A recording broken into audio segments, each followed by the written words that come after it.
Hello dear students.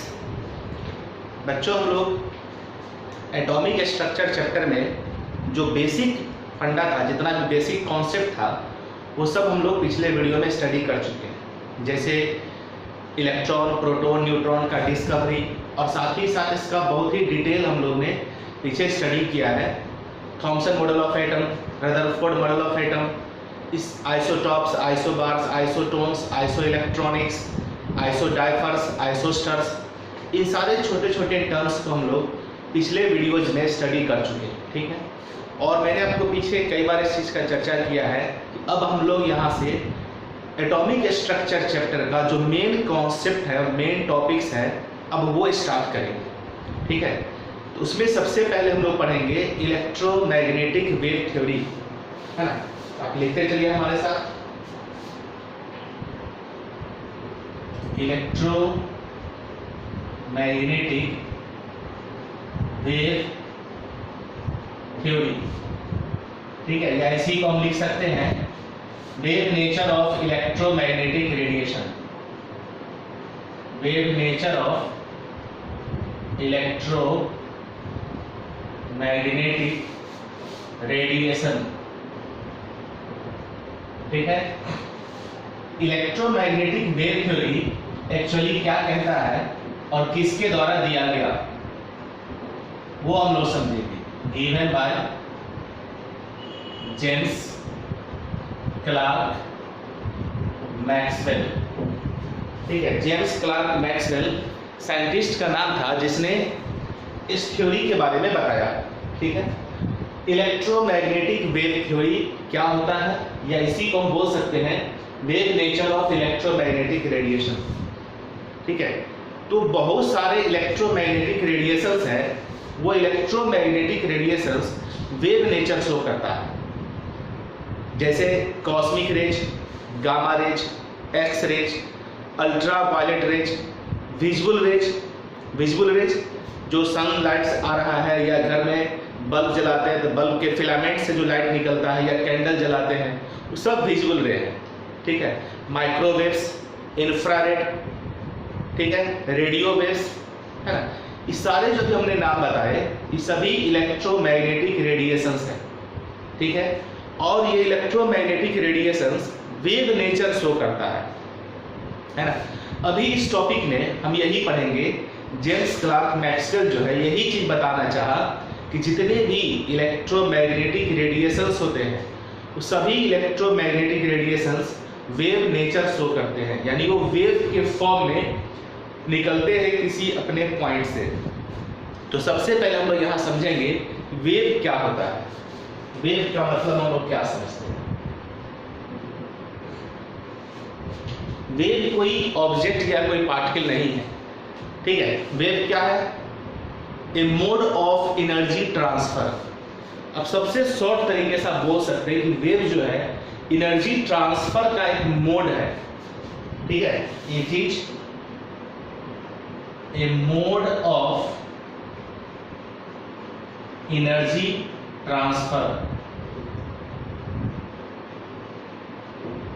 ठीक है, it is a mode of energy transfer. ऐसे आप कह सकते हैं वेव के बारे में। दूसरी बात समझिए कि एक्चुअली वेव है क्या चीज, है ना।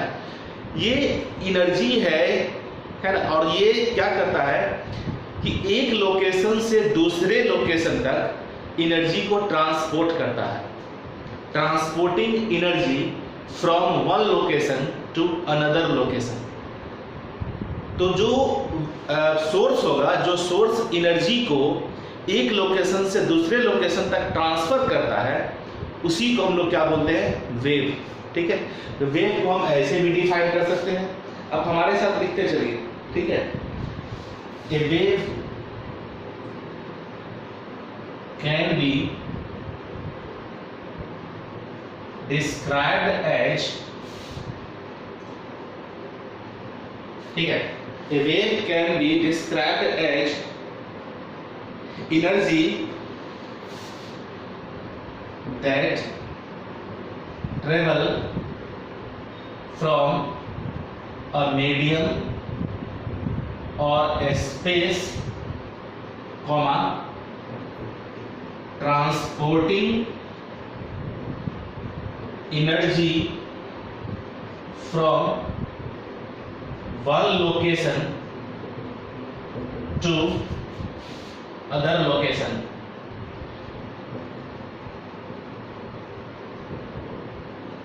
ठीक है, ये समझिए, ये है एक्चुअली वेव हमारा, है ना। क्या लिखा है यहाँ वेव के बारे में? अब सबसे शॉर्ट में ऐसे बोल सकते हैं कि it is a mode of energy transfer, सबसे सिंपलीफाइड तरीके से। वेव एक्चुअली क्या है? जैसे मान लो एक रस्सी ले लेते हैं आप और उसे ऐसे करके आप फैलाइए, ठीक है, आपको इस तरह से वेव दिखेगा उस रस्सी में, है ना। ये हो गया हमारा मैकेनिकल वेव।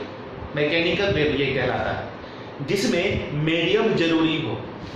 वेव को ट्रांसपोर्ट करने के लिए एक मीडियम की आवश्यकता होती है। तो दो तरह के यहाँ वेव्स हम लोग समझेंगे। एक ऐसे वेव्स के बारे में जिसमें मीडियम की आवश्यकता होती है, और कुछ ऐसे भी वेव्स हैं जिसमें मीडियम की आवश्यकता नहीं होती है। जैसे देखो, हम लोग बोलते हैं और आप सुनते हैं, ठीक है, यहाँ पर मीडियम की आवश्यकता है, क्योंकि अगर स्पेस में हम कुछ बोलेंगे जहाँ एयर नहीं हो, वैक्यूम हो, तो हम कुछ भी बोलेंगे आपको सुनाई नहीं पड़ेगा, ठीक है। तो साउंड वेव जो है इसको ट्रांसपोर्ट होने के लिए मीडियम की आवश्यकता हुई। ये मैकेनिकल वेव का एक एग्जांपल हो गया, ठीक है। अब पानी में एक पत्थर फेंकिए, क्या हो रहा है वहां पर? अब देख रहे हैं इस प्रकार के वेव्स प्रोड्यूस होते हैं, कॉन्सेंट्रिक रिंग बन जाते हैं, यानी सेंटर में स्टोन गिरा और चारों तरफ देखिएगा कॉन्सेंट्रिक रिंग बनता है वेव्स के फॉर्म इस तरह का। वहां भी वेव्स प्रोड्यूस होने के लिए मीडियम की आवश्यकता है, क्योंकि वो मीडियम वाटर है वहां पर, ठीक है। आप रस्सी को पकड़ के ऐसे हिलाते हैं मान लो, तो वहां भी देखते हैं आप रस्सी इस तरह से वेव बनाता है, ठीक है ना। तो वहां भी मीडियम की आवश्यकता हुई, वो जो रोप है वही हमारा मीडियम हो गया। ये सब मैकेनिकल वेव कहलाते हैं। तो इसमें हमें मीडियम की आवश्यकता हुई है। कुछ वेव्स ऐसे हैं जहां मीडियम की जरूरत नहीं है। जैसे मान लो सन से जो लाइट निकलता है वो इलेक्ट्रोमैग्नेटिक रेडिएशंस है, तो उनको देखिए कि स्पेस को पार करके, ठीक है, फिर वो पूरा वैक्यूम है ऊपर, उसको भी पार किया, वहां तो किसी मीडियम की आवश्यकता नहीं हुई। और जब हमारे ओजोन लेयर को पार करके, एटमॉस्फेयर को पार करके हमारे अर्थ सरफेस तक आता है, यहाँ मीडियम हो गया। तो वो जो है हमारा सनलाइट, जो इलेक्ट्रोमैग्नेटिक रेडिएशंस है, उसको स्पेस में भी वो क्रॉस कर रहा है जहाँ कोई मीडियम नहीं है, और मीडियम से भी पास कर रहा है, ठीक है। तो ऐसे भी बहुत सारे वेव्स हैं जिनको मीडियम की आवश्यकता होती है, जैसे साउंड वेव हो गया, और भी मैकेनिकल वेव्स हैं, इनको मीडियम चाहिए। कुछ वेव्स ऐसे हैं जिनको मीडियम नहीं चाहिए, स्पेस में भी वो ट्रेवल कर सकते हैं, ठीक है। इतनी बात समझ में आ गई। तो एक्चुअली ये है क्या चीज़, वो क्या है, वेव क्या है?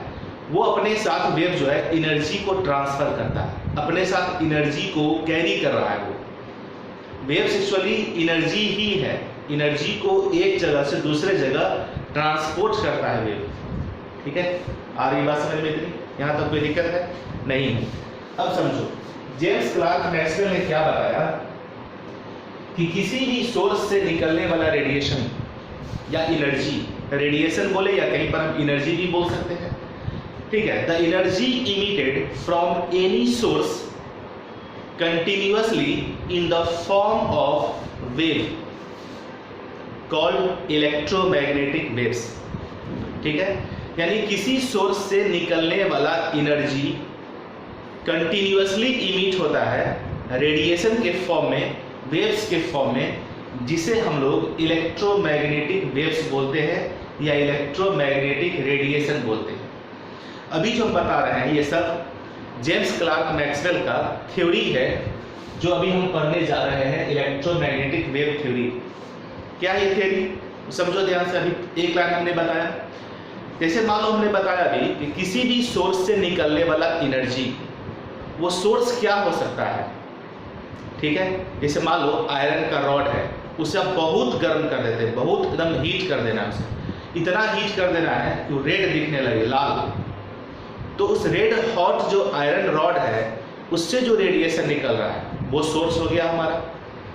बल्ब के फिलामेंट से निकलने वाला रेडिएशन हो, या कैंडल जला देते हैं उससे जो रेडिएशन निकल रहा है, या सनलाइट से जो सन से जो लाइट्स आ रहे हैं वो है, ये सब हमारे सोर्स कहलाते हैं। ठीक है, तो जब इन सोर्स से एनर्जी निकलता है तो एनर्जी कंटिन्यूअसली इमिट होता है रेडिएशन के फॉर्म में, यानी वेव्स के फॉर्म में।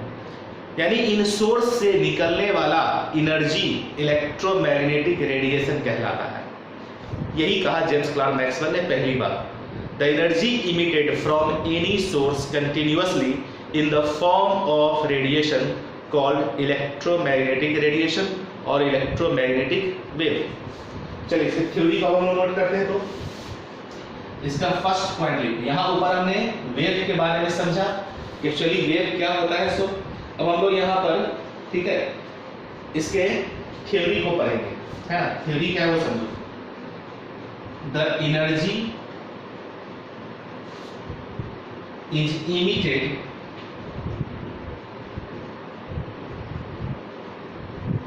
From any source continuously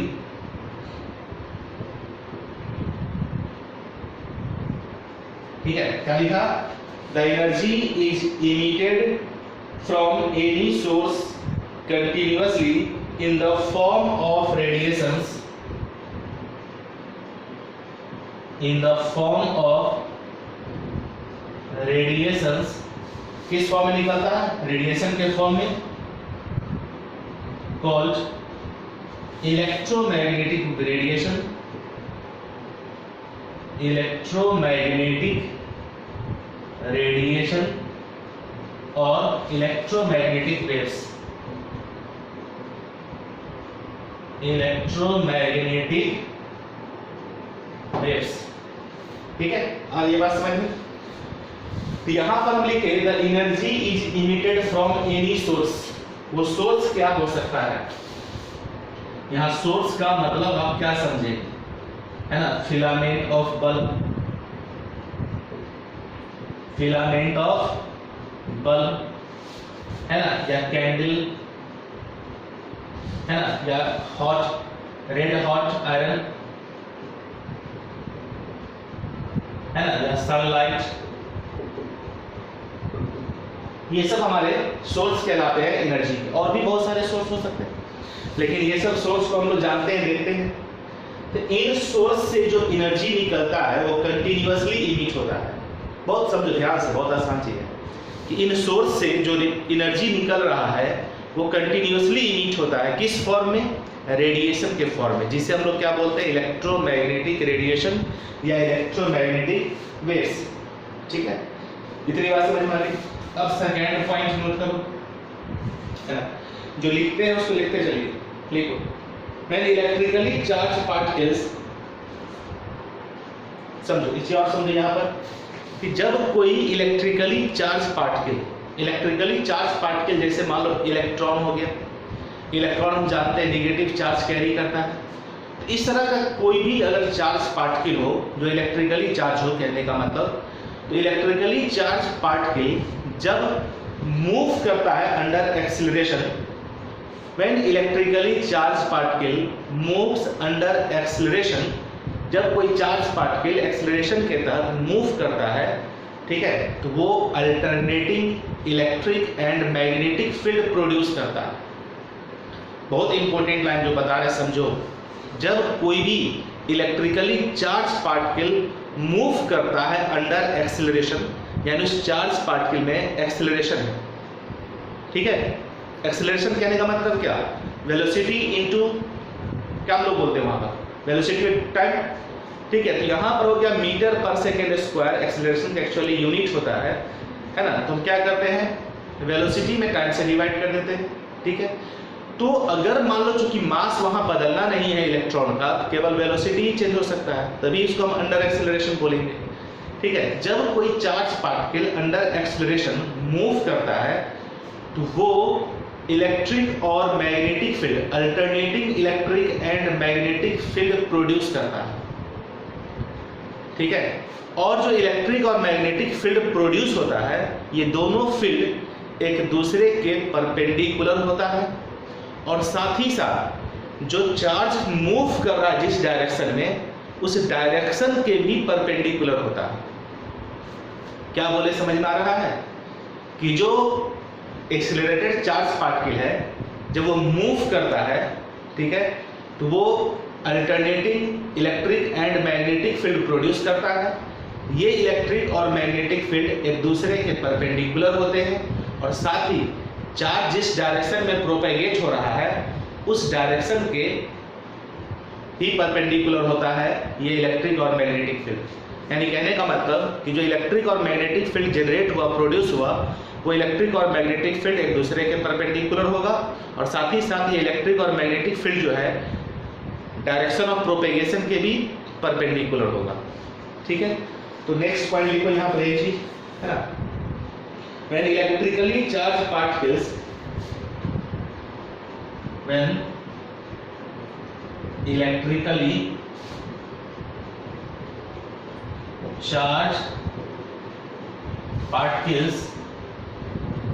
move under acceleration, ठीक है, क्या लिखेंगे, alternating electric and magnetic field, है ना, क्या होगा, इलेक्ट्रिक और मैग्नेटिक फील्ड जो होगा प्रोड्यूस्ड होगा, electric and magnetic field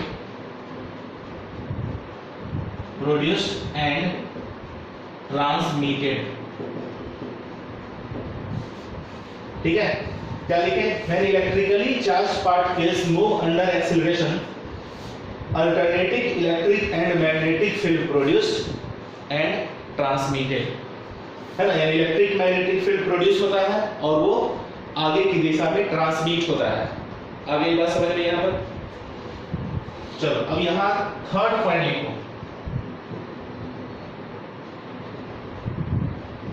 third point है कि these electric and magnetic fields, these electric and magnetic field oscillating perpendicular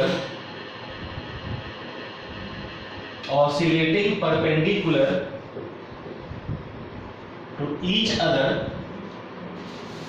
and also perpendicular to the direction of propagation of radiation। ठीक है, आगे बात समझ में, ये तीन मेन पॉइंट्स हैं इलेक्ट्रोमैग्नेटिक वेव थ्योरी को जो जेम्स क्लार्क मैक्सवेल ने बताया। ठीक है, तो यहां पर ये दोनों पॉइंट आपको समझ में आ गया। क्या लिखा हमने, सबसे पहले तो हमने वेव के बारे में बताया, एक्चुअली वेव क्या होता है। ठीक है, वेव क्या है, एनर्जी ट्रांसफर का एक मोड है, यानी मीडियम हो या स्पेस हो, वेव एनर्जी को ट्रांसपोर्ट करता है, एक जगह से दूसरी जगह लेकर जाता है, जो सोर्स उसको लेकर जाता है उसी सोर्स को हम वेव्स बोलते हैं। ठीक है, तो यहाँ पर लिखा गया कि किसी सोर्स से निकलने वाला एनर्जी कंटिन्यूअसली इमिट होता है, जिसे हम लोग इलेक्ट्रोमैग्नेटिक रेडिएशन या इलेक्ट्रोमैग्नेटिक वेव्स बोलते हैं। दूसरी बात कि जब कोई electrically charge particle under acceleration move करता है तो वो इलेक्ट्रिक और मैग्नेटिक फील्ड प्रोड्यूस करता है और ट्रांसमिट करता है। ठीक है, और तीसरी बात, ये जो इलेक्ट्रिक और मैग्नेटिक फील्ड प्रोड्यूस हुआ वो एक दूसरे के परपेंडिकुलर ऑसिलेट करता है, यानी अपने मतलब इलेक्ट्रिक और जो मैग्नेटिक फील्ड यहाँ जनरेट होगा वो परपेंडिकुलरली कहिए वो मूव करता है, यानी ऑसिलेट करता है। ऑसिलेशन समझ में आ रहा है, अपने जगह पर दोलन करता है वो इस तरह से। ठीक है, यानी इलेक्ट्रिक और मैग्नेटिक फील्ड जो है परपेंडिकुलर ऑसिलेट करता है और साथ ही साथ ये दोनों फील्ड जो है डायरेक्शन ऑफ प्रोपेगेशन के भी परपेंडिकुलर होता है, यानी दोनों फील्ड आपस में भी परपेंडिकुलर है और साथ ही साथ डायरेक्शन ऑफ प्रोपेगेशन के भी परपेंडिकुलर होगा दोनों फील्ड। ठीक है, आ रही बात समझ में, चलो इस चीज को हम यहाँ पर समझेंगे, पहले तरह नोट कीजिए, इसको मिटाते हैं, फिर यहाँ समझाएंगे कैसे इलेक्ट्रिक और मैग्नेटिक फील्ड प्रोड्यूस हो रहा है, ट्रांसमिट हो रहा है।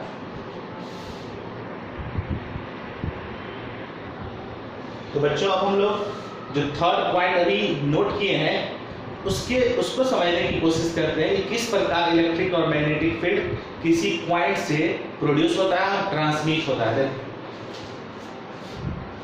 बहुत आसान है, देखते चलो यहां बना दे, ठीक है ना। ये देखो यहां पर मैंने 3 एक्सिस ले लिया, इसको आप वाई एक्सिस बोलते हैं, ये हमारा जेड एक्सिस है और इसको हमने एक्स एक्सिस मान लिया, ठीक है। अब ये वो पॉइंट है जहां से मान लो इलेक्ट्रोमैग्नेटिक रेडिएशंस इमिट हो रहा है, इस पॉइंट को मान लेते हैं, ठीक है। अब अच्छे ढंग से देखना है इसे, ये मैंने वेव्स के रूप में इसको इंडिकेट करने का कोशिश किया है, इसको थोड़ा आगे बढ़ा देते हैं हम। ये एक्स एक्सिस है हमारा, ये actually direction of propagation of radiation है, direction of propagation of radiation, यानी कहने का मतलब इस पॉइंट से रेडिएशन इस दिशा में, ये जो स्ट्रेट लाइन है ना, ये लीनियर लाइन या खींचा गया ये सीधा लाइन, ये एक्चुअली रेडिएशन के डायरेक्शन के प्रोपेगेशन को इंडिकेट कर रहा है। और ये क्या है अभी समझ में आ जाएगी, देखते चलो। यहां से ये प्रोड्यूस हो रहा है ऐसे करके, ये आगे बढ़ेगा, फिर दूसरा प्रोड्यूस होगा, ये आगे बढ़ेगा। अब समझो ध्यान से यहां पर, अब अच्छे ढंग से इसको देखते चलिए। यहां 2 कलर से इसको बनाने की कोशिश की गई है। इस डायग्राम को आप अच्छे ढंग से समझने को समझिए, ठीक है, क्या हो रहा है ना। अब इसको ध्यान से देखिए, 2 कलर से यहां मैंने बनाने की कोशिश की है, शायद आपको दिख रहा होगा, तो इसको और डीप कर देते हैं ताकि आपको दिख सके, ठीक है। ये देखो, ये आपको समझ में आ रहा है यहां पर, ठीक है। देखते चलिए इसे, थोड़ा इसको डेंस कर दे रहे हैं क्योंकि आपको इससे देखने में आसानी हो। 2 कलर हमने यहां इस्तेमाल किया है ना, एक ब्लैक है, एक ब्लू है। अब समझो ध्यान से, अगर आपको दिख रहा हो साफ साफ तो समझिए, ये जो ब्लैक लाइन आपको दिख रहा है इस प्रकार से, ये ब्लैक लाइन, इसको हम इलेक्ट्रिक फील्ड कंपोनेंट मान लेते हैं। ये हमारा है electric field component, electric field component, ठीक है, इलेक्ट्रिक फील्ड कंपोनेंट। इसको हम ई वेक्टर ऐसे दर्शाते हैं, ठीक है, जो हमारा किस एक्सिस पर है, वाई एक्सिस पर है ना। और ये जो हमारा ये ब्लू वाला लाइन है वो एक्चुअली मैग्नेटिक फील्ड कंपोनेंट है, मैग्नेटिक फील्ड कंपोनेंट। और मैग्नेटिक फील्ड को हम लोग बी से दर्शाते हैं, वेक्टर है, क्योंकि मैग्नेटिक और इलेक्ट्रिक फील्ड एक वेक्टर क्वांटिटी होता है। इलेक्ट्रिक फील्ड भी वेक्टर क्वांटिटी है, मैग्नेटिक फील्ड भी। इलेक्ट्रिक फील्ड को ई से दर्शाया, उस पर वेक्टर का साइन दिए। मैग्नेटिक फील्ड कंपोनेंट को बी से दर्शाया, जिस पर हमने वेक्टर का साइन दिया। अब ध्यान से देखो इस फिगर को, तो जो एक लाइन आपको ऐसे दिख रहा है और दूसरा लाइन ऐसे दिख रहा होगा, ध्यान से समझिए। एक लाइन हमारे हाथों को देखिए ऐसे दिख रहा है आपको ऊपर नीचे, और एक लाइन आगे पीछे आपको ऐसे दिख रहा है, ठीक है, ये देखो ऐसे करके, है ना, और दूसरा ऐसे है, ठीक है।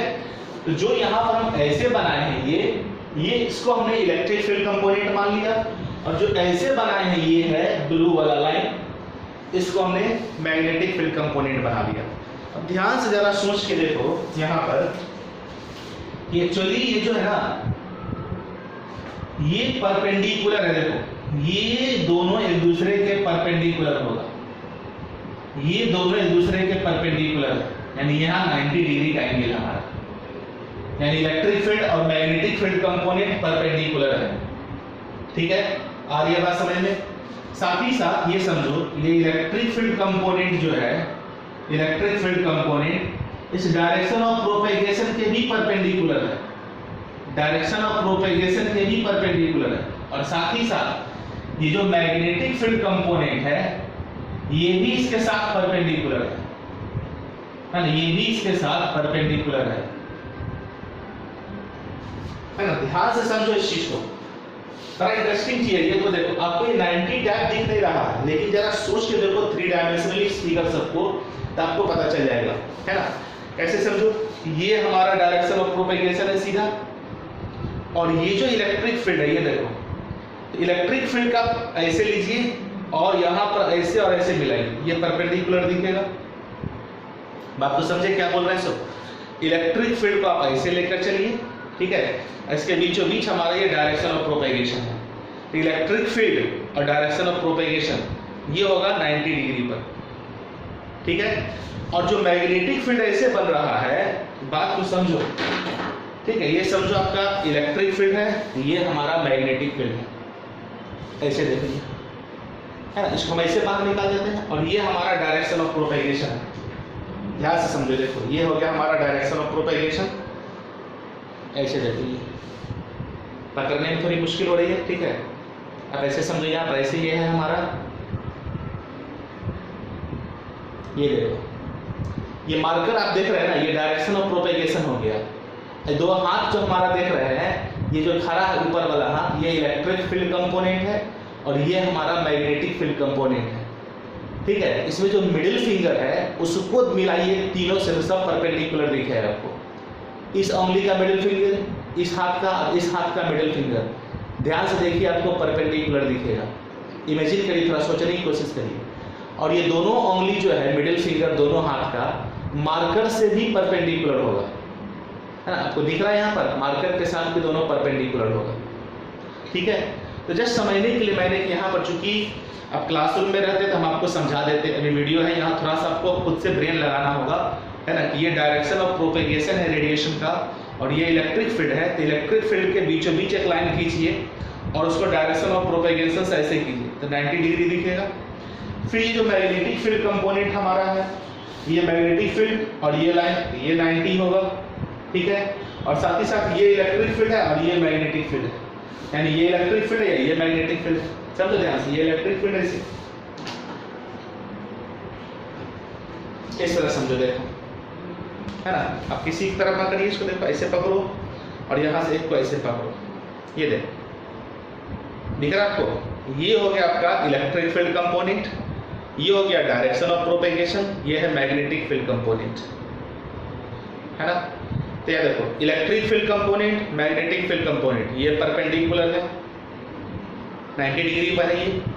तो यही दिखाए हैं कि इलेक्ट्रिक और मैग्नेटिक फील्ड एक दूसरे के 90 डिग्री पर होगा, और साथ ही साथ ये दोनों जो है इसके साथ भी 90 पर है, ये भी 90 है और ये भी देखो 90 है, ये 90 है, ये दिख रहा है यहाँ पे, ये 90 है और ये भी 90 है, क्लियर है। यानी electric magnetic field 90, electric field direction of propagation 90, magnetic field और डायरेक्शन ऑफ प्रोपेगेशन ये 90, ठीक है। ये इमेज आप अच्छे ढंग से उसको नोट कर लीजिए, है ना। और इसके हम नेक्स्ट पोस्टुलेट्स को यहाँ लिखेंगे, ठीक है। ये जो मीडियम यहाँ, ये जो एनर्जी का सोर्स है, यानी सोर्स ऑफ एनर्जी है, ये उसका डायरेक्शन ऑफ प्रोपेगेशन है, और ये उसका इलेक्ट्रिक और मैग्नेटिक फील्ड कंपोनेंट है जो एक दूसरे के परपेंडिकुलर है, और साथ ही डायरेक्शन ऑफ प्रोपेगेशन के भी परपेंडिकुलर है। अब यहाँ से कंटिन्यू ये इमिट हो रहा, आगे बढ़ रहा, ये कंटिन्यू इमिट और आगे बढ़ रहा है, ये उसका डायरेक्शन है बढ़ने का, डायरेक्शन ऑफ प्रोपेगेशन, ठीक है। तो ये समझिए कि यहाँ पर ये रेडिएशन होता है वो वेव कैरेक्टर शो करता है, उसका वेलोसिटी लाइट के वेलोसिटी के बराबर होता है, ठीक है। हम लिख सकते हैं the radiations have wave character and travel with speed of light, है ना, जो नियरली कितना होता है, स्पीड ऑफ लाइट 3 × 10⁸ मीटर पर सेकेंड, 3 × 10⁸ मीटर पर सेकेंड। ये भी ध्यान रखिए कि जो रेडिएशन किसी सोर्स से इमिट हो रहा है कंटिन्यूअसली, उसका स्पीड हम लोग कितना लेते हैं, लाइट के स्पीड के बराबर, ठीक है।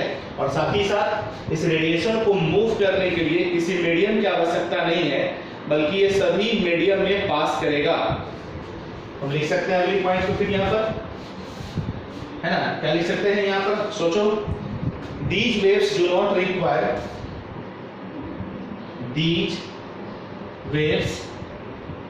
do not require any material medium for propagation मतलब कि इन वेव्स को है ना प्रोपेगेट करने के लिए किसी मीडियम की आवश्यकता नहीं है। मीडियम कोई भी हो, डेंस मीडियम हो, सिंपल मीडियम हो, स्पेस हो या कुछ भी हो, सभी में ये रेडिएशंस पास करते हैं। ऐसा नहीं कि इसको पास करने के लिए कोई पार्टिकुलर मीडियम की आवश्यकता हो। जैसे साउंड वेव को पास करने के लिए एयर चाहिए, तभी हमारा साउंड वेव पास करेगा, है कि नहीं। लेकिन लाइट को देखिए, उसे मीडियम हो नहीं हो, सभी मीडियम में वो पास कर सकता है। तो जो भी इलेक्ट्रोमैग्नेटिक रेडिएशंस होगा वो सभी मीडियम में पास कर सकता है, उसके लिए कोई स्पेशलाइज्ड मीडियम नहीं है। क्लियर है? इतनी बात समझ में आ गई आपको, है ना। चलो, यहाँ पर ये आपका इलेक्ट्रोमैग्नेटिक वेव थ्योरी कंप्लीट होता है। अब इस इमेज को ध्यान से समझना। इसके फिगर में ये चीज है, समझो ध्यान से कि इलेक्ट्रोमैग्नेटिक वेव थ्योरी यानी जेम्स क्लार्क मैक्सवेल ने जो बताया वो एक सबसे मेजर पॉइंट था कि कोई भी electrically charge particle under acceleration जब मूव करता है तो वो alternating electric and magnetic field produce करता है और ट्रांसमिट करता है, ठीक है। और ये जो रेडिएशन जनरेट होता है, प्रोड्यूस होता है, ये जो इलेक्ट्रिक और मैग्नेटिक फील्ड बनाता है, ये दोनों फील्ड एक दूसरे के परपेंडिकुलर होता है और साथ ही साथ डायरेक्शन ऑफ प्रोपेगेशन के भी परपेंडिकुलर होता है। और इस इलेक्ट्रोमैग्नेटिक रेडिएशन को ट्रैवल करने के लिए किसी मीडियम की आवश्यकता नहीं है, बल्कि सभी मीडियम में ये स्पीड ऑफ लाइट से ट्रैवल करता है, ठीक है। इतनी बात समझ में आ गई आपको। तो एक्चुअली ये समझो कि इलेक्ट्रोमैग्नेटिक वेव थ्योरी जो है वो रेडिएशन के वेव नेचर को रिप्रेजेंट कर रहा है। इस थ्योरी में सबसे इंपॉर्टेंट बात निकल कर यही आती है कि कोई भी जो सोर्स है जहां से एनर्जी इमिट होता है, कंटिन्यूअसली इमिट होता है, वो वेव के फॉर्म में इमिट होता है, यानी वो वेव प्रोड्यूस करता है। इससे ये पता चलता है कि जो रेडिएशन का सोर्स है, जो रेडिएशन है, वो वेव कैरेक्टर शो कर रहा है, यानी वेव नेचर दर्शाता है। ये सभी प्रकार के electromagnetic radiations wave nature show करता है।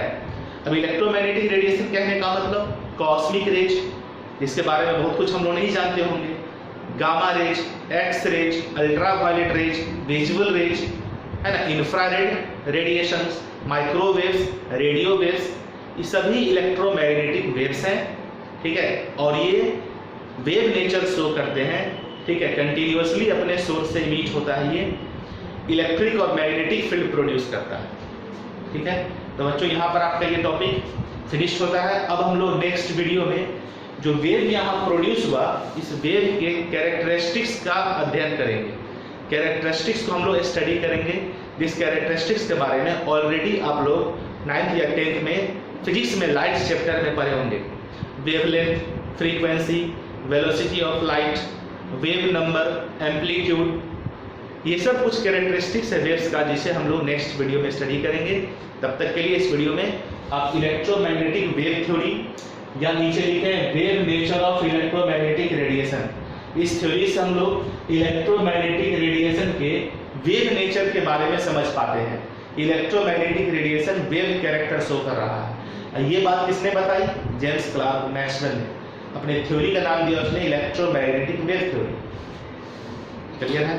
तब तक के लिए thank you. Okay, have a nice day.